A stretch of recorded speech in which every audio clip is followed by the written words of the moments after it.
Magandang araw mga kaibigan. Muli, nandito tayo sa malayang talakayan. Dagdag kalaman ng masang Pilipino. Ang agenda na ating talakayin sa araw nito ay kaugnay sa hindi maiiwasang pagbabago ng kalangkarang panlipunan mula sa kapitalismo tungo sa sosyalismo.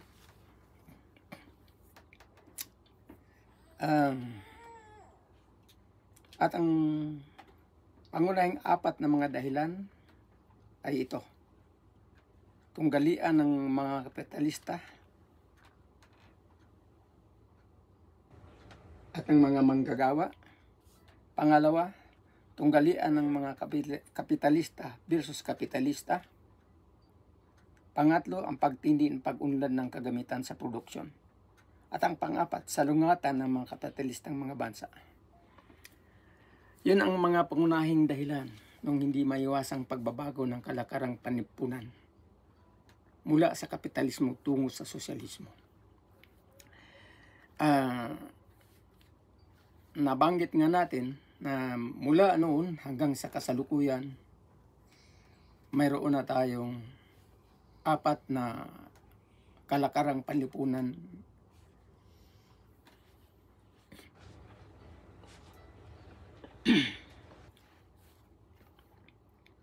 Ang una nga ay yung lipunang primitibo komunal o primitive communism.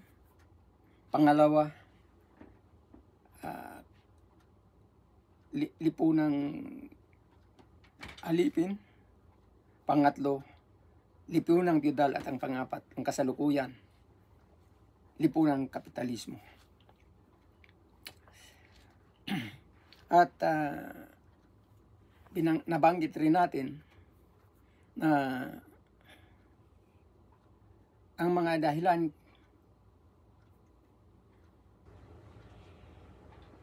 kung bakit ang mga bagay ay nagbabago dahil sa mga tunggalian ng mga elemento sa loob nito. At ayon nga sa mga Marxist, ang kalakarang panlipunan ay isang bagay. Kaya ito ay pabago-bago. Kung ating suriin, nagsimula ang industrialization noong 19th century. Noong 19th century. Sa Pilipinas, ang unang pabrika na pumasok ay yung Procter & Gamble Philippines. Yung gawa ng mga sabon. Tide. Yung mga panahon na yon, no? At nang sila'y pumasok sa Pilipinas, walang interesadong manggagawa para pumasok bilang manggagawa sa naturang pabrika. Kaya ang ginawa ng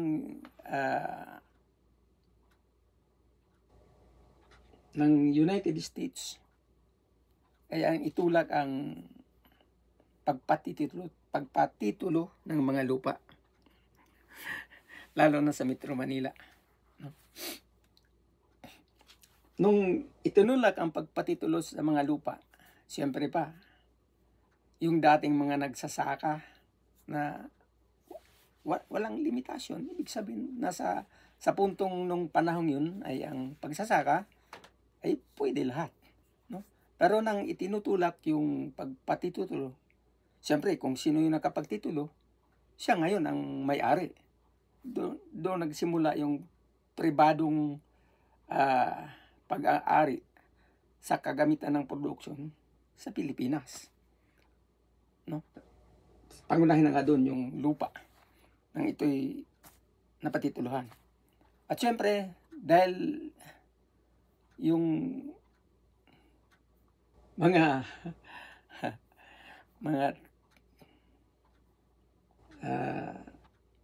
may alam kung paano magpatitulo, napa sa kanilang lupa at maraming nawala ng lupa. At dahil doon, yung mga nawala ng lupa at nawala ng sakahan, sila yung pumasok na mga gagawa sa pabrika ng sabon sa Pilipinas. Yung Procter & Gamble. Sa may Tondo yata banda yun noong unang panahon. At siyempre, dumadagsa ang gustong pumasok bilang mga manggagawa. At yun nga, ang unang tenement na nilikha ay yung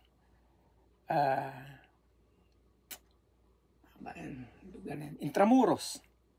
Ang Intramuros, naging unang tirahan niya ng mga manggagawa ng pabrika ng sabon. Doon sila nagsama-samang naninirahan.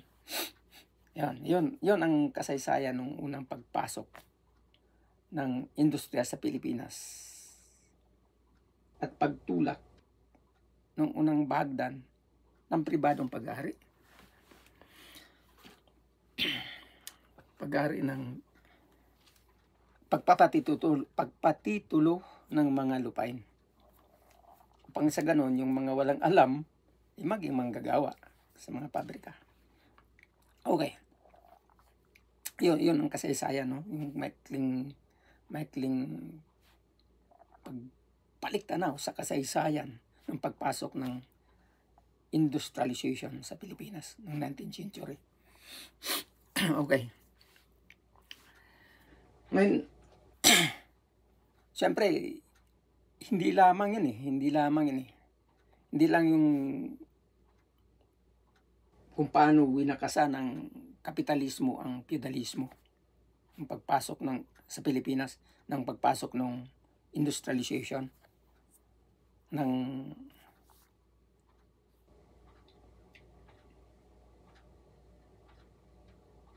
pagpasok ng industrialization, capitalist system. Hanggang sa ang pinaunlad ng husto ng kapitalismo ang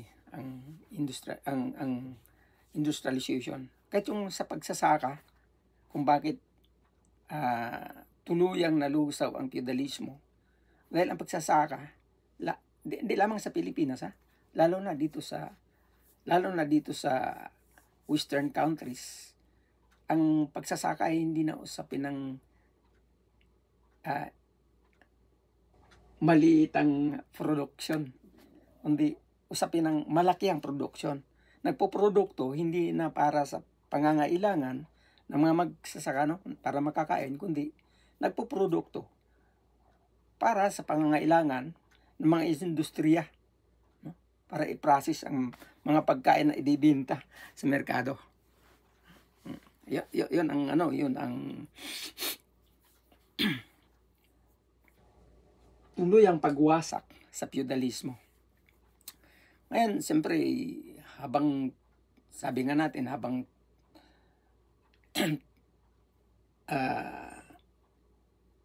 pinatindi ang pagpapaunlad ng kagamitan sa production, sa industriya, lalo namang nagkaroon ng malaking problema. Kasi nga, nung unang panahon,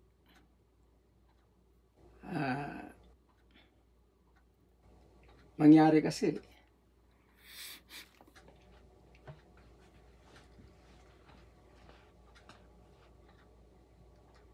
dahil sa unlad ng mga makinarya, pag-unlad ng makinarya, nagkaroon ng labis na production, yung surplus. Kaya nga nagkaroon din ng krisis nung unang panahon. Naging sanhi nga nung World War.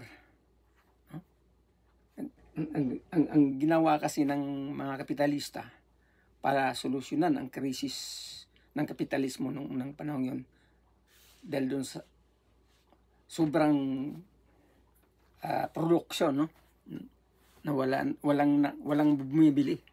Mangyari kasi ang mga kapitalista, kahit mabulok pa yung kanilang mga produkto, di nila ipamimigayan. Mas gusto yung pa nilang itapon yan. Kaya dahil doon sa sobra ng production, dahil doon sa makinarya, siyempre, nagkaroon ng crisis. Kasi sobrang production pero kunti ang mamimili. Kasi di naman gaanong maunlad pa noon ang pamamaraan ng tinatawag na malayang kalakalan. Di gaanong maunlad noong unang panahon. Kaya ang solution nila noon ay itulak ang World War, no? Yung World War II nga, 1945. Tinulak nila yan para isalba, no, ang tuluyang pagbagsak ng kapitalismo. Nung panahon din yun, siyempre sa Europe, nag-oorganisa ang mga sosyalista, ang mga Marxist, ng unang panahon. At dahil nga doon sa takot ng mga kapitalista na tuluyan silang bumagsak, kiyera ang kanilang itinutulak, lalo na sa mga nagtulak ng sosyalismo, ang mga bansang yan. Ginigira niya yan. Yun nga, after nung giyerang yun, dahang-dahang nakabawi ang mga kapitalista. Kasi, siyempre, yung bumagsak ang kanilang mga negosyo, bumagsak ang kanilang mga pabrika, nakabawi sila dahil yung pagkawasak, no, ng mga bansa, siyempre, i-build up nila uli yun. Nang i-build up, siyempre, sino makinabang no? Siyempre, yung mga kapitalista. Silang nakinabang para maibinta uli ang kanilang mga produkto. Ganon. Yun ang yung maiksing kwento o kasaysayan, no? Pinaiksing kwento ng kasaysayan. Okay. Siguro pasok na tayo doon sa kasalukuyan, yung kasalukuyang kalagayan ng kapitalismo. Nitong mula nung 2008, no? O tama, 1980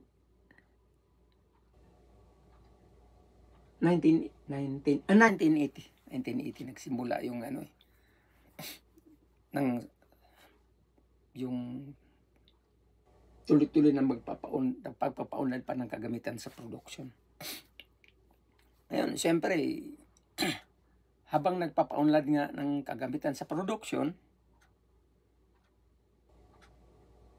di maiwasan na may mawawalan ng trabaho, no?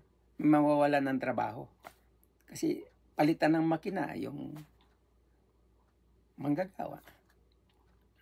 Tapos, di rin maiwasan na magtunggalian ng kapitalista at mga manggagawa dahil yung kanyang sinasahod hindi talaga sapat sa kanyang pangangailangan. Kasi ang mahalaga sa mga kapitalista yung tubo yung tubo doon sa kanyang negosyo, no? Kaya ang mga manggagawa sinahuran ang hindi sapat doon sa kanyang pangangailangan, doon sa kanyang para mabuhay na masagana, maunlad. Ang kanyang sahod para lamang talaga na makakain, makabili ng damit o pangangailangan lang, makabalik doon sa pagawaan. Yun lang kanyang sahod. Hanggang sa ngayon, makikita naman natin, no? Kaya nandun yung tunggalian. At dahil dun sa pagkikipagtunggali ng mga manggagawa, siyempre, gumagamit na sila ng taktika. Yung pikit. Pipikit sila para iparalisa ang pagawaan. Kung nagpipikit sila dahil mayroon silang kahilingan na hindi ibinibigay ng manggagawa, ng kapitalista. Kahilingang taasan ng sahod. Dahil ayaw ibigay, siyempre nagpipikit ang mga manggagawa. Dahilan din yun kung bakit napag-isipan nga ng mga kapitalista na lalo pang paunlarin ng kagamitan ng produksyon. No? Pinapaunlad ang kagamitan ng produksyon doon sa may kakayanan na magpapaunlad. No? Yun nga, mga makinarya na. Tapos ang sabi nga natin na kung dati-rati, kailangan ang isang daang manggagawa doon sa isang pabrika, ang kinakailangan na lamang ay 10 manggagawa na mag-operate doon sa makina. Mabilis ang production, at the same time, yung konti lang yung sasahuran. Tsaka, pamamaraan din yung paano pigilin yung mga pikit-pikit. No? At paanong huwag tugunan ang mga kahilingan ng mga manggagawa para taasan ng kanilang sahod. Yun ang mga tunggalian, no? Yung sa loob ng ating lipunan, no? Ngayon, kung ating mapapansin, mas lalo pang tumitindi ang kagamitan ng ang pag-unlad ng kagamitan sa production. Yun na, automation na. Tapos gumagamit ng robot. Robot na mismo ang nag-operate sa mga makina. Halos wala ng mga manggagawa. Sa kapitalistang mga bansa, halos ganun na eh. Lalo na sa US. Sa US, marami nang walang mga trabaho. Maraming walang matiran, yung mga homeless. Sobrang hirap ng kanilang kalagayan. Sila nga ang pinakamaunlad na bansa, no? Kung tingnan yung kanilang gross domestic product. Pero sila naman yung napakaraming walang trabaho, mga mamamayan. Dahil nga, karamihan ay pinalitan na ng mga makinarya o mga robot. At ito, lalo nang nagkaroon ng mas matindi pang komplikasyon, contradiction, nung na-invento ang alternative intelligence.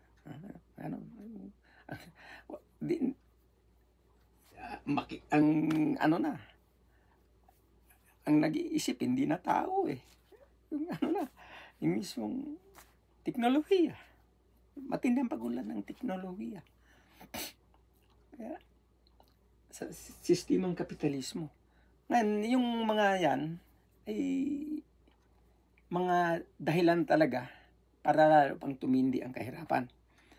Dahil kung mapapansin mo, dahil sa pag-unlad ng kagamitan sa production, siyempre magkaroon talaga ng overproduction. At titindi ang kahirapan kasi pag nag-overproduction tapos walang mamimili, titindi talaga ang kahirapan. Magkaroon ng inflation, deflation. Kasi sino pang mamimili kung wala ng mga trabaho? Karamihan wala ng mga trabaho. Ang ginagawa ng mga bansang yan yung yung subsidize nila. Alam ba, yung mga welfare countries tulad ng sa Europe, kahit sa North America, yung mga welfare country na yan, ang mamamayan na wala ng trabaho, siyempre, nagkaroon ng subsidy. Ganon. Kaya lang hindi ma-maintain yan, hindi ma-sustain. Hindi ma-sustain ang pagbibigay ng ayuda. Sa atin, ayuda yan eh. Kasi ang ayuda ay saan ba kinukuha? Kundi galing din sa buwis ng mamamayan, ng mga magagawa. Kung wala ka na rin mapagkukunan ng buwis kasi wala ng mga manggagawa, siyempre, mapuputol din yung subsidy. Ay, yun ang contradiction, yung komplikado. Contradiction ng capitalist system. Kung mawalan ng trabaho, naisipan mong bigyan ng mga ayuda, kaya lang bandang huli, di mo may sustain yan. Dahil nga wala ka na rin mapagkukunan ng buwis. Kaya siyempre, ang ating gobyerno, ang inasahan para mapatakbo ang ating pamahalaan, yung buwis. At ang nagbibigay ng malaking buwis ay yung mga manggagawa. No? Hindi naman ang mga kapitalista eh. Kasi ang kapitalista, ang ginagawa kasi nila dyan, para sila malibre sa buwis, ipapatong nila sa presyo ng kanilang produkto. Kung bubuwisan man sila ng gobyerno, ipapatong nila sa produkto na kanilang ibinibenta. Kaya ang pumapasan talaga nung buwis ay yung mga mahirap, yung mga manggagawa. Doon sa kanila ipinapatong, kaya nga multi-taxation ang nangyayari. Kasi nga, laging ang pumapasan ng buwis ay yung mga mahirap, yung mga manggagawa. Habang nakaligtas ang mga kapitalista. Simpleng ano lang yan eh. Simpleng ipatong mo na lang yun sa produkto mo, yung ibinubuhis mo. Libre sila sa buhis. Tapos siyempre ikaw bilang mahirap o manggagawa, ay siyang papasan ng buhis. Kasi sa sistemang kapitalismo may dalawang pamamaraan paano ka buhisan. No? Yung direct taxation at saka indirect taxation. Pag sinasabi nating direct taxation, limbawa, real property tax. Mayroon ka pag-aaring lute na yung binubuhisan. Direct taxation yan. Diba? Ngayon, yung indirect taxation kasi, yung buwis na yung binabayaran na wala kang kamalay-malay doon sa produkto na yung pinibili. Diba? Pag bumili ka ng kahit anong produkto dyan, mayroong ipinatong na buwis ang mga kapitalista para malibre sila doon sa pagbubuhis. Kaya nga, kung tutusin, walang ligtas. Kahit pulubi. Hanggat bumibili ka, di ka ligtas sa taxation. Habang bumibili ka, di ka ligtas sa taxation. Yan malinaw. Kasi, maaring hindi ganong naintindihan yan ng iba. Na, ang akala nila kasi sila wala namang pag-aari. Walang luti. Ganon. Nag-squat. Nakatira sa ilalim ng tulay. O kaya yung natutulog lang sa karito. Nakakala nila hindi sila nagbubuhis. Hindi totoo yun. Kasi hanggat sila kumakain, kailangan nilang bumili. Habang sila bumibili, sila ay nagbubuhis. Yun ang katotohanan doon. Walang ligtas sa buhis. Walang makakaligtas sa pagbubuhis. Kahit gaano ka kahirap. Maliban doon sa mga kapitalista. Nakakaligtas sila. At ang mga politiko, ligtas din yan. Ligtas din yan sa buhis. O, tingnan mo ha. Kahit halimbawa sila, mayroong real property tax na binubuhisan. Silang natatakda kung magkano ang kanilang sahod. Doon sa pagtakda nila mga sahod, tinitiyak nila na kakarampot lang ang mauwi doon sa pagbubuhis at mas malaki ang kanilang nahahamid. Libre, parang nalilibre din sila doon sa pagbubuhis. Kasi, lalaki ng kanilang mga sinasahod. Na yung mga sahod na mula din sa mga buhis ng ating mamamayan, ng mga mahihirap. Ganon na yung pinaikot ng mga yan. Na hindi naintindihan ng karamihan. No? Na ang mga kapitalista at ang mga politiko ay libre. Nalilibre sa buhis. Habang tayo mga mahirap ang pumapasan sa bigat ng pagbubuhis. Yun ang katotohanan. Diba? Kaya,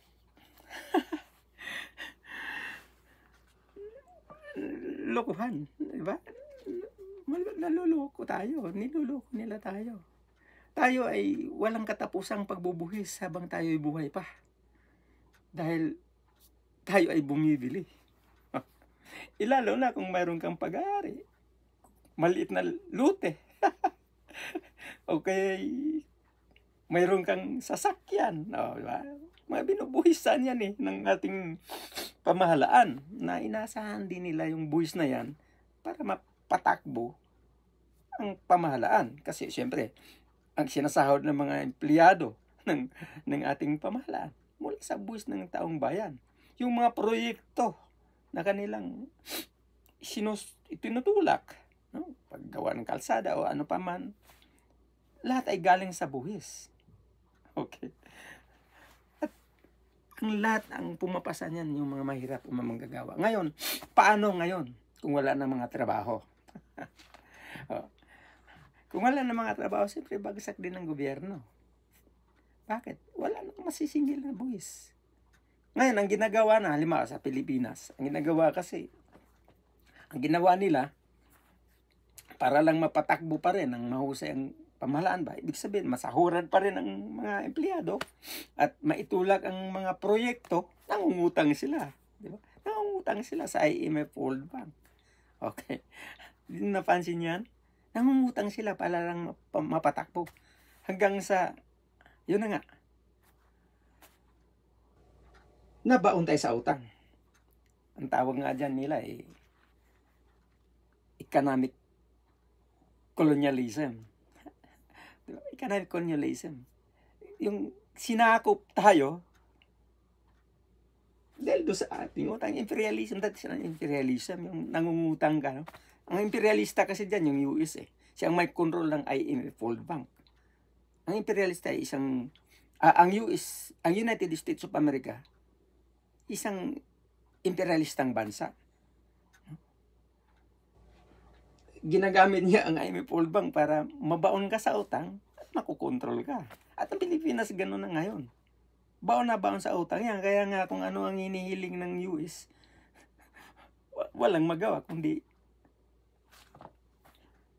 pumayag. Halimbawa na lang yung planong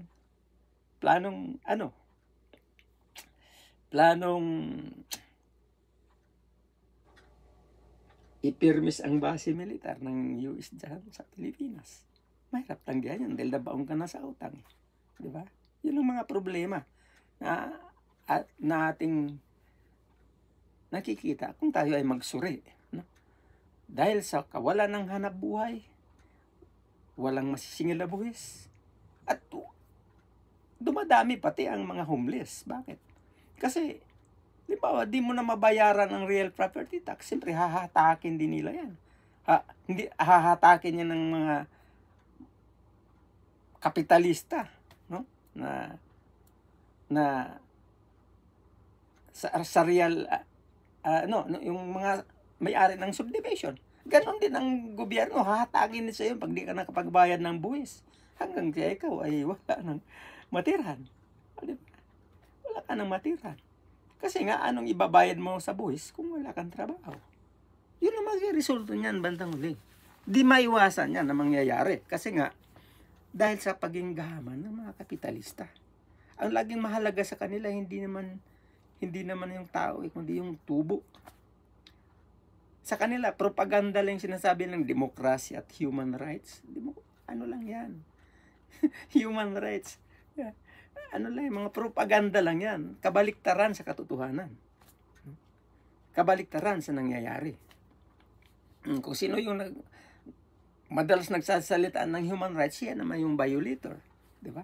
Kung sino yung madalas nagsasalita ng demokrasya, siya naman yung hindi nagpapatupad ng tunay na demokrasya. Yan ang sistemang kapitalismo. At maraming naluko. Diba? Kasi nga hindi nagsusuri. Paano? Hindi naman nagbabasa. Wala na ginawa kundi ang manood ng television, makinig sa radyo. Kung saan yung mga balita sa radyo at sa television, siyempre, edited na yan ng mga kapitalista. Hindi ka pwedeng magbalita dyan na salungat doon sa kung ano ang gusto ng mga kapitalista. Siyempre nga, yung mga ating tagapagbalita, sinasahuran din lang yan. No choice naman sila kundi sumunod Nangailangan din yan. Kung di sila sumunod, di tanggalin sila. At diba? Kaya ang di natin masisi, ang mga nagbabalita, ang ating nakikitang dyan, yung kumukontrol sa nagbabalita. Yung mga kapitalistang yan. No? Kaya masyado tayong binibilog, niluluko. Okay. Yun. Itong pinakamatindi pa nitong ang mas matinding nangyayari ngayon yung bangga salungatan ng kapitalistang mga bansa kasi umuuso na yung proteksionismo dahil nga doon sa sobrang paghirap. Kailangan makagawa sila ng paraan paano ang mamamayan ay huwag mag-alsa laban sa pamahalaan. Diba? Kasi, siyempre, anong gawin mo? Halimbawa, wala kang trabaho, magugutom ka. Siyempre, mag-uorganisar. Mag-alsa. No? Magrarally. Para parinig sa namamahala ang kahirapan. No? Diba? Yun ang nangyayari ngayon. Paano yan? Ito, ang ginagawa ngayon ng sentro ng kapitalismo, yung United States of America, ay magpataw ng mga tariffs. Ano ba yung tariffs? Buwis din yan eh. Ang tariffs kasi yung mga halimbawa, produkto na ini-import. Ang produkto na ini-import, pag halimbawa pumasok sa US, pinapatawan niya ng tariff o buwis. Ngayon, ang kanyang mga pangunahing target, no, doon sa pataw ng taripa ay yung Mexico, Canada, tsaka China. No? Yung Mexico nga, mga kapitalistang bansa yan. Kahit yung Canada eh. Mga kapitalistang bansa yan. Ngayon, pinatawan niya ng 25% na taripa ang mga produkto na pumapasok sa US. Ang iniisip kasi ng US na kung bakit niya pinapatawa ng taripa para yung mga kapitalistang taga United States of America ay huwag tuluyang bumagsak. Kasi nga, mangyari, halimbawa, yung pagpasok nga ng produkto galing China, dahil sa pakamura, di na kaya ang kompetensya. Di na kaya. Di niya kinakaya ang kompetensya laban sa produkto ng China. Kaya ang iniisip ngayon ng United States, kung patawan niya ito ng taripa, tataas ang presyo niyan. Pag tumataas ang presyo, dahil yung mga local products, pwedeng mas mura kaysa doon sa pumapasok ng mga produkto galing sa ibang bansa. Kaya yun ang dahilan ng pagtaas ng taripa. No? Tumaas ang presyo ng mga produkto galing sa Canada o sa Mexico. At the same time, yun namang produkto sa United States ay mas mura kumpara. No? Mataas pa rin yun, kaya lang mas mura kumpara sa mga produktong galing sa ibang bansa na pinatawan niya ng taripa. Yun ang tawagan niya, protectionism. Para maprotektahan. Paano makabawi doon sa yung pagbagsak ng kanyang ekonomiya. Babagsak talaga siya, di maiwasan yan. Babagsak siya dahil sa sobrang ibang usapin na nga ng tunggalian sa kapitalista ng kapitalista yan eh. Yung kompetensya. Dahil sa kompetensya, kung sino yung may kakayanan na magpaunlad ng kagamitan ng produksyon, paunlarin niya ito. Diba? Yung atrasado ang kagamitan, siyempre, magsasara yun, babagsak. Di na makalaban sa kompetensya. Ganon din nga rin ang nangyari ngayon sa bansa na eh. Ang mga kapitalistang bansa ay nagbabanggaan na. Hindi lamang ang binangga ang sosyalistang bansa, kundi kapitalista sa kapitalista ay nagbabanggaan. Nagsasalungatan na ang Europe. Kasi gusto rin patawan ng US ang Europe ng taripa. No? Taripa. 25%. 25% sa Canada ngayon. Sa Canada, kung tutuusin, matindi ang labanan kasi siyempre gumanti ang Canada. Ang ginawa naman ng Canada, kung ano yung mga produkto na pumapasok, no, galing ng US papuntang Canada, tinaasan din niya ng taripa 25%. Parang banggaan ng kapitalistang bansa sa kapitalistang bansa kasi parang mga kapitalista yan eh. Ngayon, ang pinakamabigat pang ginawa ng Canada,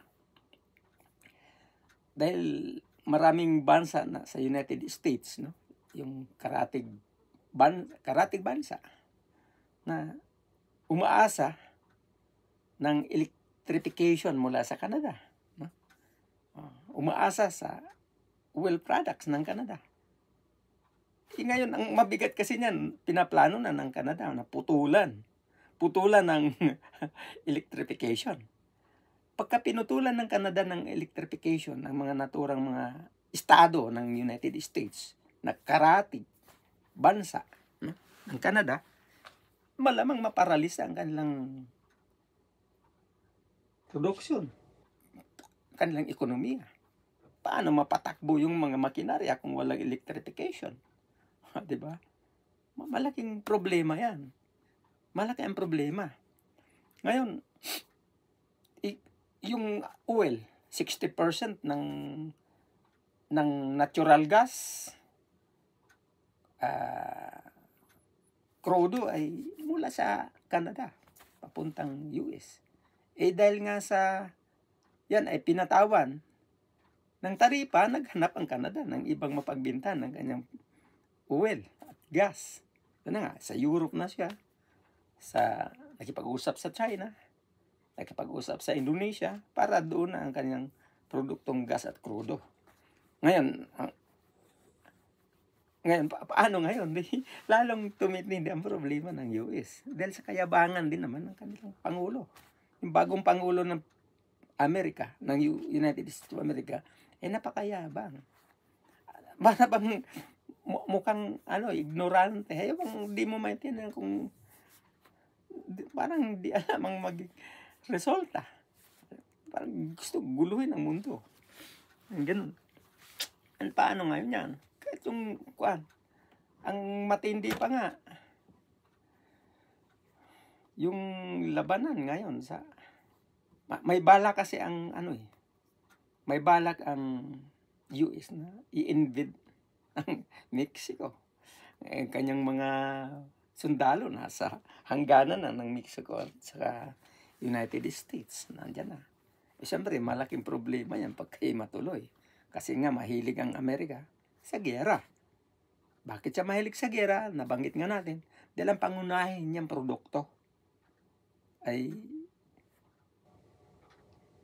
kagamitang panggiyera. Yan ang kanyang pangunahing produkto. Imbis na paunlarin niya ang kanyang industriya sa iba pang mga production, mas pumuko siya sa military. No? Military. Yung production sa kagamitan sa giyera. Kaya lagi siyang naghahanap ng giyera para umulad ang kanyang ekonomiya. Ganon ang US. Kaya nga, dahil doon, nakontrol din niya ang buong mundo. Nakontrol niya dahil tinatakot niya. Tinatakot niya sa magitan ng kanyang mga base militar na nagkalat. Pagka ang mabigat nga ngayon, nabanggit nga natin na ang mabigat, dalawang kanyang pamamaraan. Paano ka kontrolin? Sanksyon. At saka yung base militar. Gigirahin ka kung ayaw mong sumunod. Okay, sanksyon ka. Ang mahilig na tirahin ng US ng giyera, yung mga malilit na bansa na walang kakayanang lumaban. Ibig sabihin, kapos sa kagamitan sa panggiyera. Ayun, paborito niyan tinitira eh. Ngayon, yung mga bansa naman na mukhang di niya kakayanin basta-basta, binabanatan niya ng sanksyon. Bakit nina-impose ang sanksyon? Dahil nga, ang US dollar ay ang siyang ang world currency. World currency ng buong mundo. Sa kasalukuyan pa, sa kasalukuyan. Umiiral pa rin yan eh. Kaya nga, naisanksyon niya. Kaya nga yung mga bansa na mga sosyalista na rin yan eh. Lalo na sa Latin America. Karamihan dyan mga sosyalista na eh. Kaya naman di makaigpaw yan doon sa kanyang kahirapan dahil sa sanksyon. Sinasanksyon. Dahil nga, ang ginagamit ng reserve money, yung US dollar. US dollar para sa kalakalan at saka yung sa paglimbag ng kanyang currency. O kung ayaw mo sumunod, sanksyon ka. Marami sinasanksyon, kaya naghihirap. Ngayon, bakit niya ginawa yon? Lalo na sa mga sosyalistang mga bansa. Ginawa niya yun para huwag magtagumpay ang sosyalismo. Huwag magtagumpay. Ay, sa Russia, tingnan mo sa Russia. Sa kasalukuyan. Sa kasalukuyan, yung Ukraine versus Russia. Yung Ukraine nga bilang proxy nation, proxy ng United States para girahin ang Russia. Kasi bukod sa ginigera na niya, pinapatawan pa ng sanksyon. Kasi ang gusto nga niya, paralisa ang politika at ekonomiya ng Russia bilang isang sosyalistang bansa. Yun ang nangyayari sa labanan, no? Ibig sabihin, sa kapitalistang lipunan, matindi ang tunggalian. Hindi lamang sa mga gawa versus kapitalista. Kapitalista sa kapitalista. Tapos, yung tunggalian ng kapitalistang mga bansa, sa kapwa niya kapitalistang bansa rin. Nandiyan pa yung mga sosyalistang bansa na nakikipagtunggali. Kaya, napaka-komplikado na ng kalagayan ng capitalist system. Kaya, yun ang hindi maiwasang pagbabago ng kalakarang panlipunang kapitalismo, kalarang panlipunan mula sa kapitalismo tungo sa sosyalismo. Di na talaga maiwasan kasi sobra ng ang tunggalian. Dami ng problema na umiiral, no? Nandiyan pa yung kahirapan. Ngayon, marami silang ginagawang paraan paano ito ma-preserve, no? Yung mga capitalist country. Marami silang paraan na ginagawa para ma-preserve. Yun na nga. Sanksyon, gigirahin niya, yung man-made calamity. Ginagawa na rin nila yung man-made calamity. Yun nga, isa pa yan sa mga ayaw nilang ibulgar. No? Halimbawa na lang natin yung nangyayari sa Ormoc, yung Yolanda, yung na hindi pangkaraniwang bagyo. Doon nga, ang sabi nga ng mga taga-Ormoc, nagugulat daw sila kung bakit yung dagat ay hinihigop pataas. Hinihigop daw. Pagkatapos saka ngayon, biglang ibagsak. Siyempre, was out lahat. Pati mga barko nga na was out. Yung ibig sabihin, kabundukan ng lumusot doon sa kabundukan, doon na sa kabila. Ganun. Daming patay nun, di ba? Yun, man-made calamity, hindi simpleng hindi simpleng kagagawa yun, scientific na pamamaraan yun. Ginagawa nilang scientific kong pamamaraan, paanong gumawa ng mga kalamidad. Ang punto nila kasi ganito isa din sa kanilang pamamaraan, naisip na pamamaraan, kung paano huwag tuluyang bumagsak ang kapitalismo ay magbawas ng tao. Isa na yan sa kanilang mga iniisip. Pagbawas ng tao. Yun. Siyempre, ang pangunahin nga nilang gustong mawala dyan, yung mga trabaho. Yung mga senior citizen, yung mga walang trabaho, yung mga mahihirap na yan, gusto nilang mawala yan. Kasi para walang mag-alsa. Ganun yan Kaya, marami. Hindi lang ito yung sobrang init, nabigla na lang siklab. Diba? Biglang siklab ang kagubatan. Ito nga huli, yung sa Los Angeles, California. Sobrang taglamig, pero bakit nasusunog? Diba? Yan mga man-made calamity yan. Gawa-gawa nila, scientifically, para magbawas ng tao. At saka, yun, wasakin yung lugar para i-build up uli. Kumikita sila, lalo na ngayon yung presidente ng United States of America. Ang manugang yan ay developer, realty developer, subdivision, housing program ang dinidevelop niya. Di siyempre, baka pabagsak na rin ngayon gumagawa ng paraan. Ito pang huli, yung sa Gaza, no? Yung sa Gaza. Yung sa Gaza, yung nangyari sa Palestine, no? Yung mga durog-durog doon ng mga bahay, gustong kunin ng US, gustong sakupin, palayasin ng gustong i-take over ng United States of America. I-take over yung ginagawa ng Israel. Siya na ngayon ang take over para i-develop niya. Pero bago niya i-develop, palayasin niya ng tuluyan yung mga Palestine, yung talagang taal na taga roon. Kasi gusto niyang tayuan ng subdivision, magagandang bahay. Sino ang doon? Siyempre, ang target niya doon yung mga mayayaman. Kasi ang lugar rin napakaganda, tabing dagat, napakaganda, tanawin. Gusto niyang kunin yan. Kasi developer siya. Developer ng anak. Ibig sabihin, gusto nilang pagkakitaan. Gusto nilang pagkakitaan. Ngayon, ito pa. Isa pa sa mga, analysis to. Analysis, pagsusuri. Yung sabi natin, man-made calamity. Pagsusuri natin yan. Inanalisa natin yung sitwasyon, bakit nagaganon. Kasi hindi simpleng yan eh. Hindi simpleng, dahil sa kalikasan. Kundi, kagagawa na mismo ng tao para kung paano niya, ipustro kanyang plano na magbawas ng tao.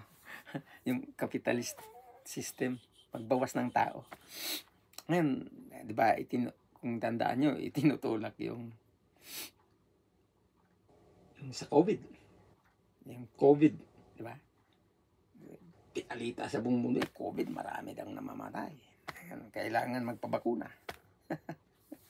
Di ba? Ganun yan eh. Pero ang mas matindi doon, ano ba yung ibinabakuna? Yun ang problema doon eh. Yung COVID, baka ubo-ubo lang naman talaga yun. Ubo-ubo dahil sa panahon. Normal naman yan na pag nagbago ang panahon, uubuhin ka, di ba? COVID daw, COVID. Di, siyempre, nag-invento sila ngayon ng pangbakuna. Yung bakunang yan, ito pagsusuri lamang naman ito. Na, yung bakunang yan, ang sabi nga mas malaking problema kasi nga ang sabi nga ng isang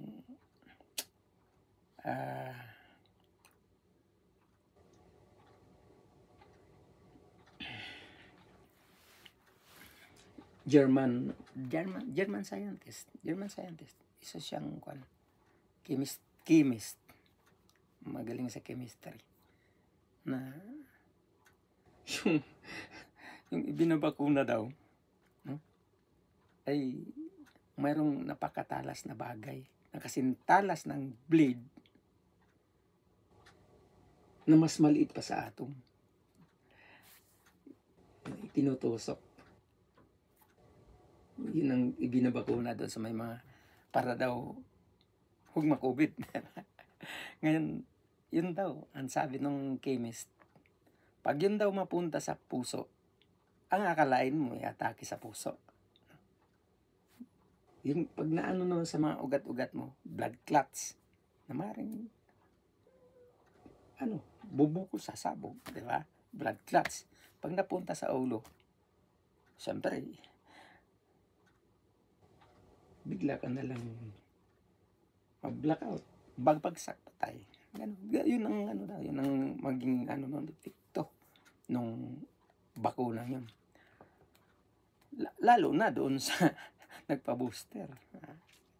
mas maraming booster, mas malala. Kaya malaking problema yan. Kaya nga, ang sabi na nga nung isang scientist din, Europe yung taga-Europe, ha? Sabi ng scientist na ang susunod na magiging problema, yung cancer. Yun ang yung cancer.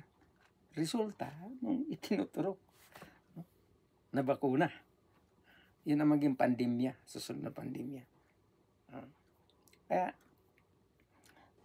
ganun. Kasi nga, ang plano talaga nila, magbawas ng tao. Isa yan sa kanilang pamamaraan kung paano iligtas ang kapitalismo. Ang magbawas ng tao.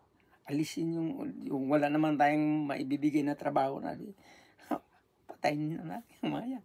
Wala tayong maibigay na trabaho kasi nga pinalitan ng mga robot, mga makinarya. Ganon. Di na kaya. Di na kayang bigyan ng trabaho. Yun ang solusyon ng kapitalista. Na kakaiba naman sa solusyon ng mga socialist country. Okay, sa mamaya. Ang ano kasi, ang matindi ngayon, sa yung tinatayong block, tinatawag na BRICS. No? Yung itinatayong block na BRICS, yung Brazil, Russia, India, China, South Africa, tapos yung mga bagong miyembro, yung Indonesia, tsaka mga alyadong 12 na ngayon yan, ang alyado, no? Sila yung nasa BRICS. Itinatayo nila ang BRICS kasi yung mga bansang yan, sila yung mga hindi maunlad na bansa eh. Kumbaga sa halimbawa sa Pilipinas, no? Sa Pilipinas 75% mahihirap, 80% middle force, tapos 10% ang mayayaman. Sa mundo naman, yung western country ang pinaka mayaman, no? Sila yung minority sa buong mundo. Yung mga bansa sa Asia, sa Latin America, sa Africa, sila yung mga mahihirap na bansa. Yung ang tawag nila diyan, papaunlad. Kumbaga, kung sa pandaigdigang kalagayan, majority din ang mga bansa na naghihirap. At iilang bansa lamang ang sagana. Pangunahan na doon ang US, saka yung Europe. Sila yung mga saganang bansa sa kapitalista, sa kapitalismo. Tapos lahat ng mga bansa na kailang kinukulunya dati, yun din ang mga bansang naghihirap sa kasalukuyan at papaunlad pa lamang. Sila din yung mga nagplano para buuin ang BRICS. Buuin ang BRICS sa layunin kung paano papaunlarin ito. Papaunlarin yung mga bansang yan. Kasi pag umunlad ang bansa, dapat kasabay na umunlad ang mamamayan. Hindi pwede yung sa sosyalismo ganun eh. Paunlarin mo ang isang bansa, siyempre dapat maunlad din ang kanyang mamamayan. Di tulad sa kapitalismo, umuunlad ang minority, yung kapitalista, pero yung mamamayan, majority ay naghihirap. Sa sosyalismo, siyempre, pag pinaunlad ang bansa, kasabay na umunlad dapat yung mamamayan. Ang BRICS, ganun ang kanilang plano. Ganun ang kanilang gustong mangyari sa mundo. Na sumagana ang buhay ng mga naghihirap. Yun ang modelo kasi nila ang China. Modelo ang China dun sa ganung pagtingin. Kaya isa nga din yan sa dahilan kung bakit ang China ay ayon sa United States of America, sa mga namamahala, ang pangunahin nilang kalaban, no? Economically,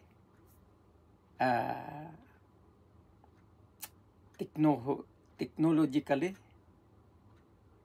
uh, economically, technologically, at siyempre, militarily, saka siyempre, politically. Yun ang China. Sabi nga nila, ng United States of America, yung namumuno na yan. Ang Russia, hindi daw. Wala na yan. Sabi nila, yan. Wala yan. Ano na yan.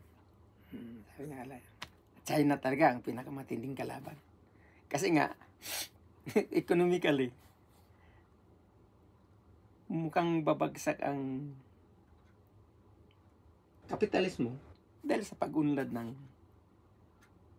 China, no? Yung kanyang pamamaraan. Bakit nga? Yan, na-explain na rin natin yan, na umunlad ang kanyang ekonomiya at ang lahat ay hindi nagugutom, halos sumasagana kasi hindi na usapin sa China yung yung sahod, usapin ng subsidy. Ang ibig sabihin kasi doon, ang industriya ay pag-ari ng Estado. Kaya yung gumagawa, halos lahat na gumagawa, pwedeng mabigyan ng trabaho. Kasi ang simpleng gawin lang naman, simpleng ginagawa lang nila, yung magbawas ng oras para ma-accommodate lahat, para makapagtrabaho. Di ba? Lahat may trabaho.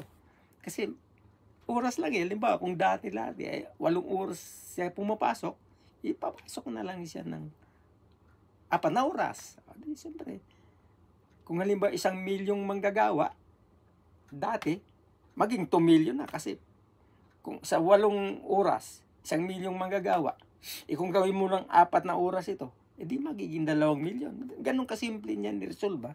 Ang problema ng kawalan ng trabaho. Ganun ginawa ng socialist country.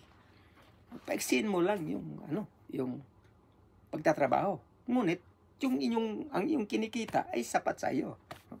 Kasi sinusubsidize ka na Subsidize. So, ito, sapat sa iyong pangailangan. Magtrabaho ka lang ng 4 na oras. Pahinga ka na, gala-gala. Tapos, siyempre, pag kayo gumagastos, yung kanilang commodity ay naibibenta. No? Commodity ng industriya na pag-aari din ng Estado.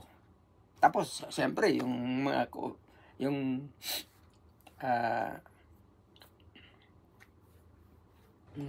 kooperatiba, yung collective ownership, yung kanilang mga industriya, nabibili rin, nabibinta.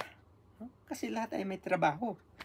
Ngayon, bukod doon sa nabibinta doon sa mismong mamamayan, ang Estado naghahanap din ng merkado. Estado by Estado na State by state na, yung BRICS. Yung BRICS. Kahit ang US, yung produkto ng China nga sa US, laganap yan kahit sa buong mundo Ngayon, mas lalong tumitindi kasi Estado sa Estado na yung negotiation, hindi na sa private ownership, hindi na sa mga pribadong kapitalista, kundi ang Estado na mismo ang nag-uusap para doon sa palitan ng kanilang negosyo, produkto. No? Kaya, isa sa mga dahilan kung bakit nagiging modelo ang China ng BRICS. Saka Russia. Sa Russia naman, ang pinakamaunlad sa kanya, yung kagamitan sa panggiyera. Siya yung unang nagpapaunlad kasi ng kagamitan ng panggiyera kasi mas madalas siyang ginugulo ng United States of America. Ng Soviet Union pa yan. Kaya napilitan siya ngayong paunlarin ang kagamitan sa panggiyera. Tapos ang China, siyempre, tinuturuan din ng Russia para paunlarin. Paunlarin ang kanyang kagamitan sa panggiyera. Diba? Yung ganun.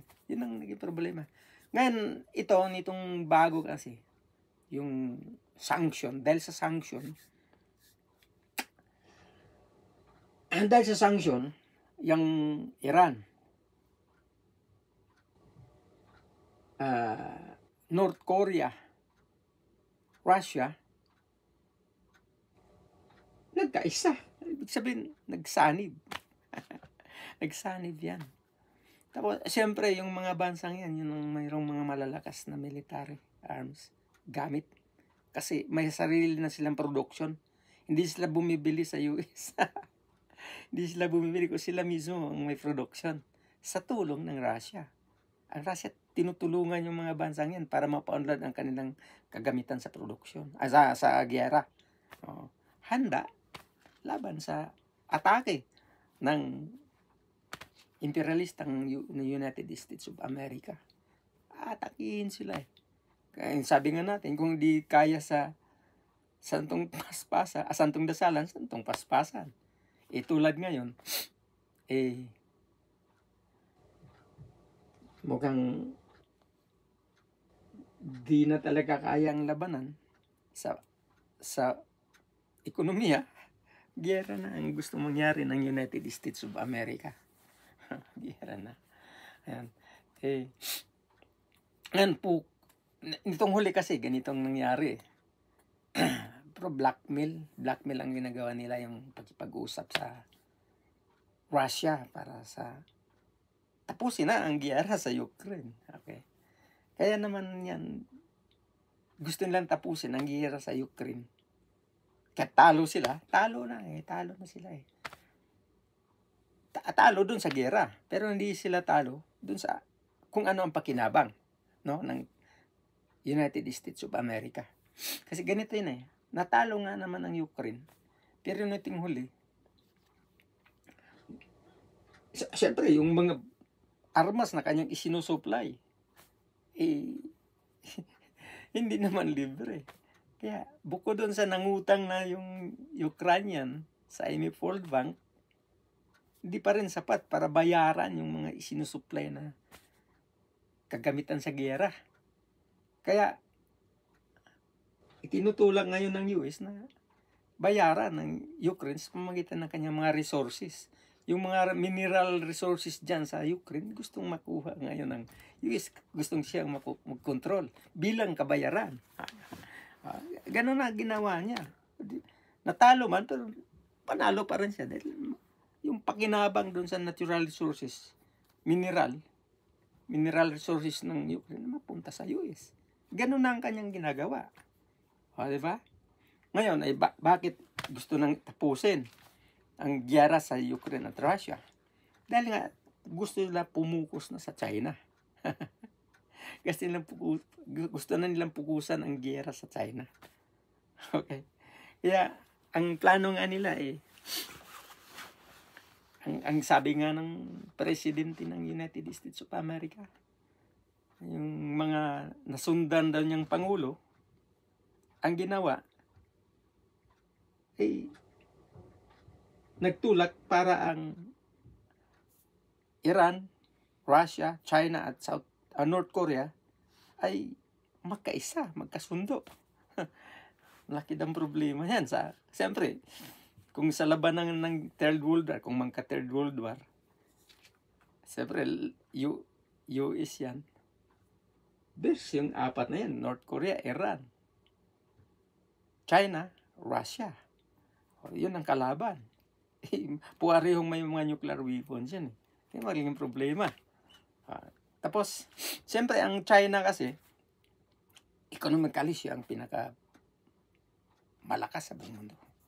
Kasi siya nga yung world manufacturing. Siya ang pinakamalakas economically. Malakas na rin ang kanyang military. Bagamat wala siyang military sa labas ng kanyang bansa. Tulad ng US na mayroong 800 base militar. Ang China wala. Pero sa loob ng kanyang bansa, napakalakas ng kanyang mga military. Siyempre, malakas din ang Korea, malakas ang Russia, malakas ang Iran. Kaya, mayroon silang pangdepensa na. Kaya, lumakas din ang loob ng mga bansa ng Africa, bansa ng Latin America, at saka ng Asia, na sumanib sa BRICS. Kasi, sa BRICS, nandiyan ang China, nandiyan ang Russia, nandiyan ang Brazil, nandiyan ang Iran. Okay. Ibig sabihin, kung sa security, sa security, secure sila. Secure na sila doon sa labanan. Kung gumamit ng kagamitan sa pangyera, secure pa sila economically. Dahil, siyempre, modelo na China. Pero, hindi naman talaga gustong makipaghira ang kanila. Kung gigirahin sila, mapilitin na silang dumipinsa. Yun ang plano ng BRICS. At ang isa pa doon sa gustong mangyari ng BRICS, yung sa United Nations na lang. Sa United Nations kasi, siyempre, dapat lahat ay may representasyon. Wala eh. Wala. Hindi lahat ay may representasyon. Yung malalakas na bansa lang may representasyon sa United Nations. Ang pinakamatindi pa, yung veto power ng US. Ang may veto power kasi diyan, 5 bansa eh. China, Russia, France, United States, saka United Kingdom. Yun ang mga may veto power. Ngayon,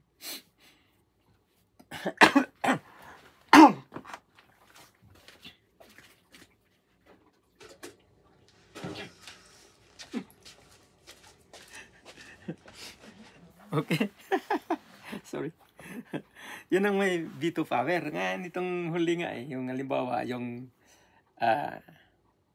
nangyari sa Israel at sa Palestine. Siyempre, may itinutulak ng mga miyembro ng United Nations na dapat wakasan na ang giyera sa Palestine at tigilan na yung pananakop. Wala. Hindi nangyari kasi binibito nga ng US. Hindi siya pumayag. Kaya tuloy pa rin ang giyera. Tuloy ang pananakop.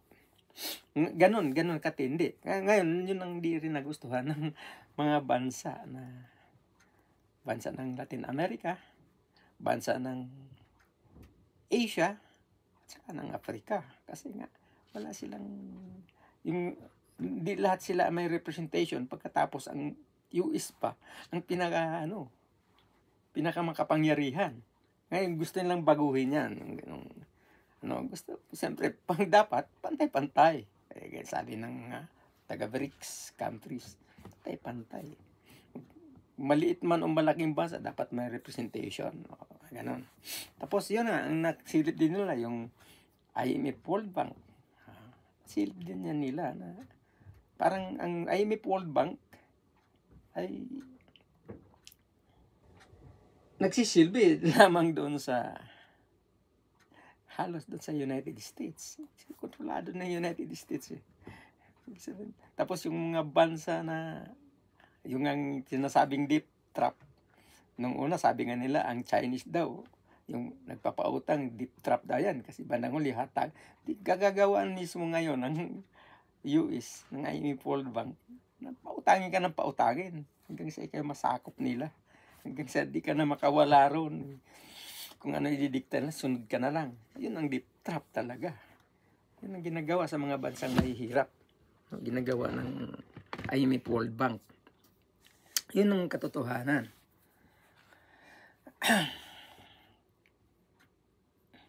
Kaya, tumitindi ang contradiction. Tumitindi ang banggaan sa loob mismo ng sistemang kapitalismo. Yan ang mga dahilan para hindi talaga maiwasan ang pagbabago ng kalakarang panlipunan.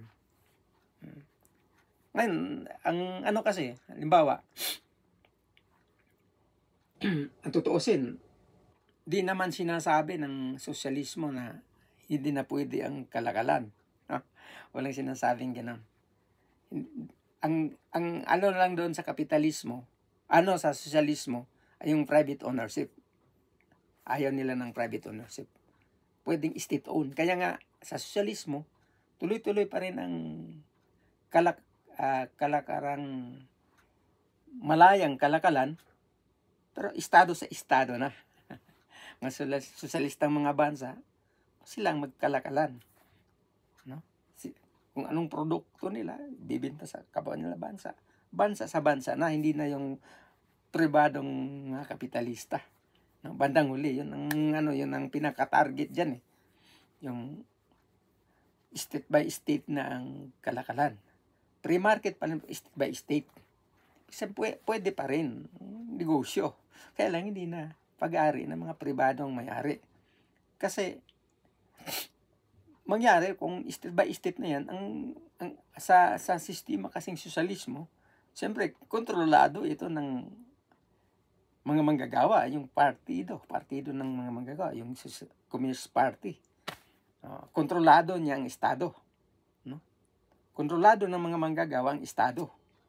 Kaya kung ang Estado sa Estado na ang magkalakalan, pareho na lang kontrolado ang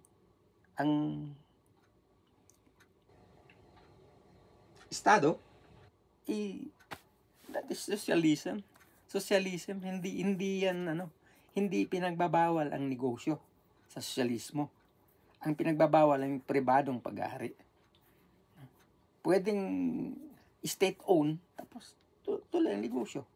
Tapos lalong uunlad kasi sa state-owned kasi ang pinakalayunin, paanong lahat ay may trabaho. Paanong lahat ay sagana. Kung ang lahat ng mga bansang yan, nasa BRICS, ay sumagana, di maiwasan na ang mga kapitalista dahil pribadong pag-ari ay babagsak ng tuluyan. Bakit siya babagsak? Kasi di na niya kaya ang kompetensya ng industrial state-owned. No? Di niya kayang kompetensyahin ng Estado, no? Ng isang pribadong kapitalista. Kung majority na sa mga estadong yan ay ang modelo ay ang China, na ang negosyo ay state by state, hindi na private business, private competition, talagang babagsak ng tuluyan ang kapitalismo. Tulad ngayon sa US. Ano bang solusyon niya doon sa kahirapan? No? Ng kanyang mamamayan, kawalan ng trabaho. Tariffs. Tarifa. Pagbubuhisan ng mga pumapasok na produkto sa kanila galing sa ibang bansa. Na kung yung silipin niyan, ang magbabayad hindi naman yung bansa na kinukuhaan ng produkto eh. Kundi yung negosyante, halimbawa kung United States, negosyanteng Amerikano, negosyanteng taga-United States, mag-import galing sa China. Siyempre, yung nag-import na yun, ang magbabayad ng taripa, hindi naman yung China eh. Di ba? Ang mamahirapan din yung negosyanteng US. Ang kaibahan lang doon, ang papasanin lang naman doon ng bansa na pinagkunan, medyo babagal ang bintahan kasi nga tataas din ang presyo ng produkto na pinatawan ng taripa. Bagamat hindi siya ang nagbabayad ng taripa kasi ang magbabayad yung nag-i-import, apektado ng konti kasi nga tataas ang presyo. Pag tumaas ang presyo ng kanyang produkto dahil sa taripa na ipinapataw doon sa nag-i-import, siyempre, ang sabi nga natin kanina, ang kapitalista, ang simpleng gagawin lamang niya para makaiwas siya sa buwis o sa taripa, ipatong niya doon sa presyo ng produkto. Nang magpapasan yung mga bumibili. Di ba? Nakaiwas siya sa buwis, sa taripa, ang nagpapasan yun din ng bumibili. Ang nagiging problema nga, wala rin mga trabaho yan. Lalong maghihirap ang mamamayan sa US sa ginagawa niya. At hindi lamang sa US, halos sa buong mga kapitalistang bansa. Yung mga kapitalistang bansang yan, kung hindi magbago ang kanilang pananaw, tuluyang babagsak yan eh. Kasabay ng pagbagsak ng US. Halimbawa, Pilipinas. Ng kapitalista yan eh. Karamihan dyan nakaupo sa ating pamahalaan. Babagsak yan. Wala silang magagawa. Kasi yan ang kalakaran. Yun ang sistema eh. kung matinding tunggalian. Din ang ayun nga, sabi natin solution pagbawas sa tao. Kahit pabawasin mo yung tao, di wawalan ka rin ng consumer. Sinong bibili ng produkto mo? Di overproduction din yan. Magkaroon ng surplus. Itatapon mo rin lang. Di wala. Diba? Ang kailangan kasi, kung may production, mayroong mamimili. Kung ang solution mo ang bawasin pa lalo, patayin mo yung mga consumer, hindi lalong paano ka ahon sa krisis ng ekonomiya mo. Wala nang ibang solution nga. Ang pinaka magandang solusyon, sosyalismo. Ang sistemang sosyalismo. Huwag na nating pigilin yan kasi yun ang yun ang magligtas, no? Magligtas doon sa mga taong walang trabaho. Magkakaroon ng trabaho. Magkakaroon ng trabaho dahil sa sosyalismo. Bakit? Na-explain natin kanina na kung sa sosyalismo, para lang ma-accommodate, no? Na lahat ay may trabaho, buwasan mo ng oras. Kung dati 10 hours, 8 hours, gawin mo lang 4 oras, 2 oras. Kung gaano kadami ang nangangailangan ng trabaho, gawin mo na lang 1 oras. Ganun. Pero yung kanyang pakinabang ay sapat sa kanyang pangangailangan. Di wala maghihirap.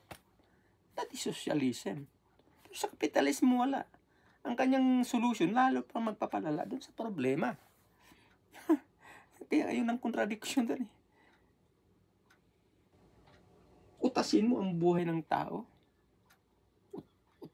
Patayin mo yung mga walang trabaho, wala nang silbi. Di sinong mag-consumer mo? Di wala rin. Babagsak ka pa rin. Hindi totoong pwede niyang ulitin yung ginawa niya noong World War II. Na sinusolusyonan, no?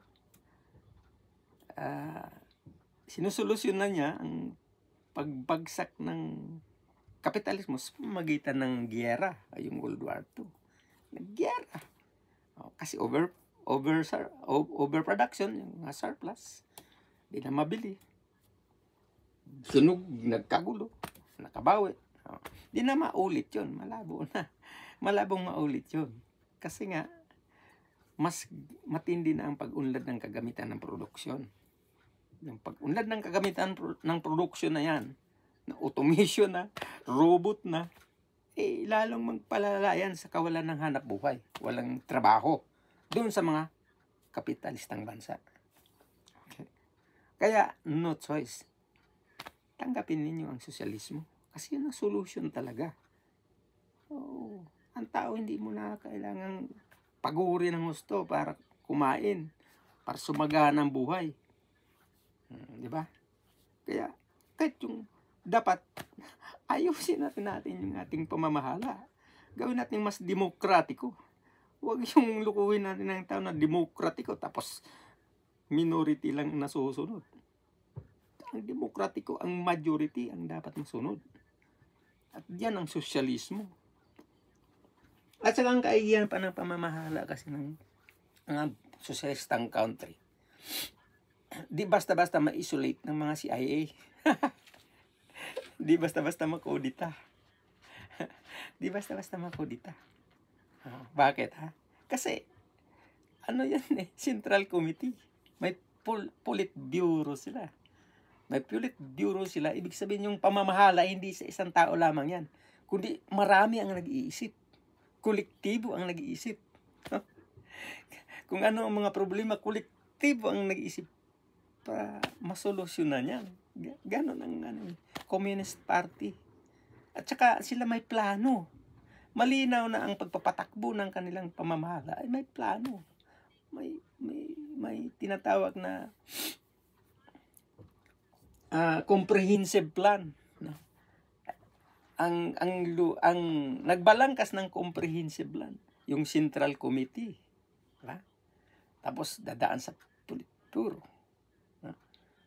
Hanggang sa magdao sila ng isang kongreso para yung yung plano na yan ay pagtibayin.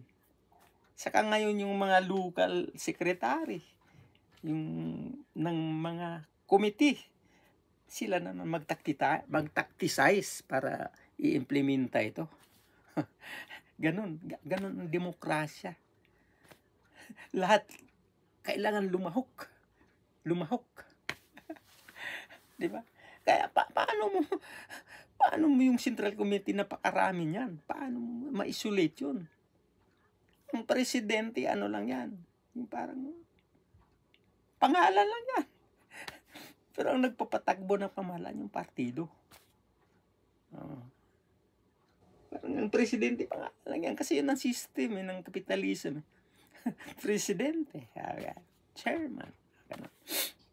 Sistema yan. Pero ang pagpapatakbo ay hindi patakbo ng isang tao lamang o ng Senate o ng Kongreso, kundi yung Central Committee. Ang Central Committee kasi, komposisyon niya ng mga sektor mula sa paggawaan, sakahan, no? At iba-iba pang mga ahensya. Lahat yan ay may mga party committee. At yung mga party committee yan ang nag-i-implementa ng comprehensive plan. Tactically, sila yung nagpaplano. Ganun ang Communist Party. Samantala dito sa US na lang, tingnan mo ang ginawa ngayon ni Trump. Parang binabypass na niya ang Congress at Senado. Ang ginagawa niya, executive, order na. Executive order, parang si Marcos nung panahon sa Pilipinas. Executive order ang ginagawa. Di ba? Pagbabypass na yun. Sabihin na sa yugto ng matinding dictatorship. Yun naman talaga, dictatorship naman talaga ng minority. Kaya lang yung ginawang executive order, ano yan? One man rule yung ganyan. Hindi yan one man rule yan. Sabi nga, ang dictatorship kasi ganito yan eh. Maaaring dictatorship of minority at dictatorship of majority. Ang China, sinabi nila dictatorship daw. Totoo naman na dictatorship of majority yan. Kung sino kasi yung nagdidikta at kumukontrol, dictatorship yan. Siyempre, sa socialist country, dictatorship of majority. Kasi nga, ang kumukontrol nito ay ang majority, yung mga manggagawa. Siyang nadidikta. Siyang kumukontrol. Kaya dictatorship. Sa kapitalismo, dictatorship of minority yan. Dictatorship of minority. Kasi ang buong bansa, ang buong mundo ay kinukontrol ng minorya. Yung mga mayayaman. That is dictatorship. Basta may usaping control, no? Pagdidikta, that is dictatorship. Hindi porke dictatorship, walang demokrasya, hindi totoo 'yon. Ang walang demokrasya, yung one man rule. Halimbawa, gagawa ka na lang ng executive order. Di dumadaan sa talakayan, di dumadaan doon sa Kongreso at sa Senado. That is, yun ang one man rule. Yun talagang matinding dictatorship yan, one man rule. Kaya, wag lukuhan kasi ang totoo yan, dictatorship of minority ang kasalukuyang sistema ng ating lipunan, yung capitalism.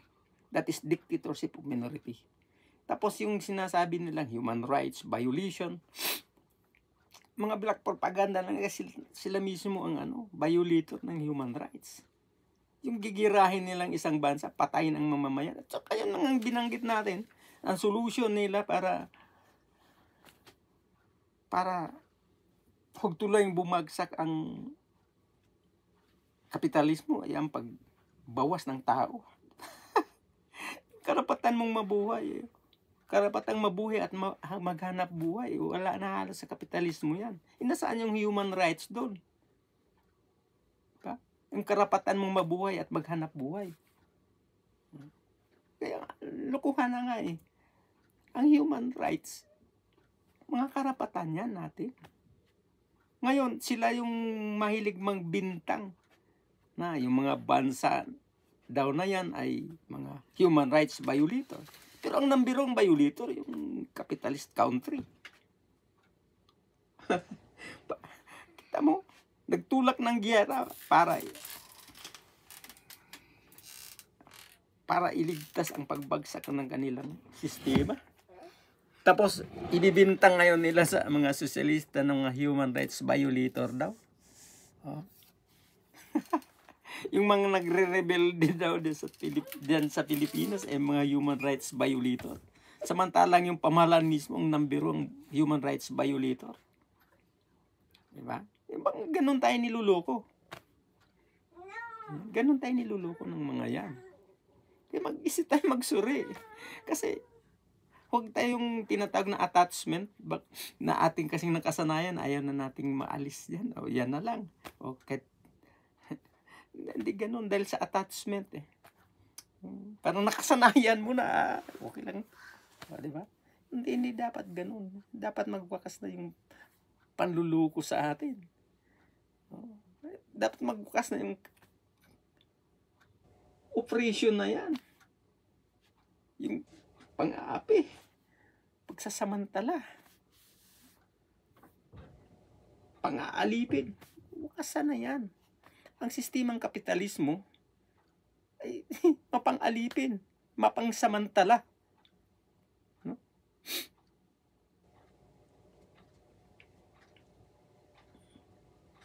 Yan, mga ganid. Sakim. Gahaman sa kayamanan. Sakim sa kapangyarihan. Kaya, saan ka makakita ng kapayapaan sa ganun? Ngayon, kita mo, mga banat human rights violation. Demokrasya, gamit ang mga media para ang tao lukuhin. Oh. Kaya, sabi nga, sino ba ang may-ari ng mga media? Hindi mga kapitalista yan. Niluloko tayo. Swerte na nga lang sa ngayon eh. Mayroon ng social media. Pero yung social media kahit papaano, tulad dito, tayo ay nakapag-usap, nakapagtalakayan. Nagsusuri. Nagpumulat. Dahil sa social media. Pero yung mainstream media, wala tayong maasahan dyan. Sa mainstream media, ang malagas kanila kita. Kita. Kapitalista din yan eh. Umayari niya. Kaya, doon sila kumikita sa panluluko. Panarantado. O, diba? Ngayon, hintayin pa ba natin na maubos tayo? Yung ang binanggit ko sa inyo kanina, yung gumagawa na ng mga man-made calamity para lipulin ang tao, lalo na yung mga mahirap na walang trabaho. Ang mga mahirap kasi pinalitan na ng mga robot. Pinalitan na ng mga makinarya, kaya ang gusto na patay na lang yan. Di ba? Nag-invento na nga ng sasakyan papuntang Mars eh. Tatakas yata eh. Di ba? Yan mga kaibigan. Katotohanan. No? Na sa kasalukuyang kalagayan, dahil sa pagtindi ng tunggalian sa loob mismo ng lipunang kapitalismo, tunggalian ng mga manggagawa, tunggalian ng mga mayaman at mahirap, tunggalian ng estado sa estado, at tunggalian ng kapitalista sa kapitalista, na siyang nagtulak ngayon sa hindi na talaga maiwasang pagbabago ng kalakarang panlipunan mula sa kapitalismo tungo sa sosyalismo. Kaya ayaw man natin sa hindi. Kahit anong gawin nila, hindi mo mapigil. Yan ang kalikasan. Yan ang mga bagay. Laging nagbabago. Okay, maraming salamat sa lahat.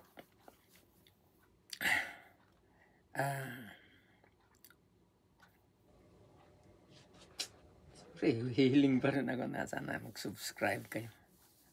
I-like. Habang hindi tayo nabubura. Tuloy-tuloy tayo sa mga talakayan. Pagmumulat. Pagsusuri. No? Pag-aanalisa. Ang ating ginawa ay pagsusuri at pag-aanalisa sa kalagayan. At kitang-kita natin yan ngayon sa kasalukuyan. Kung magsuri lang kayo at saka i-analisa ang sitwasyon.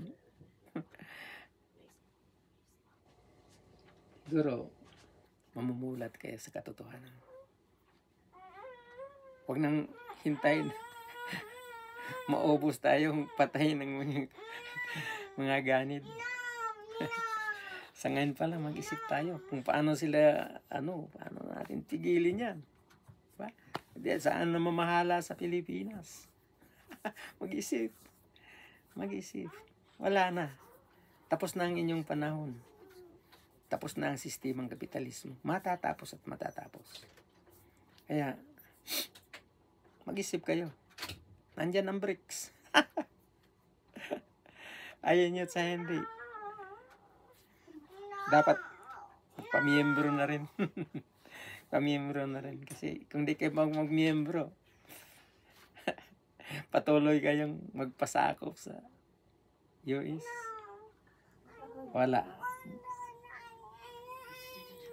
Pagka nagka-nuclear war. Ubos kayo dyan. Nung yaman nyo kung di kayo makatakas dyan. Ubos kayo. Okay. Maraming salamat. At hanggang dito na lamang tayo. Sa sunod na talakayan, ang inyong antabayanan.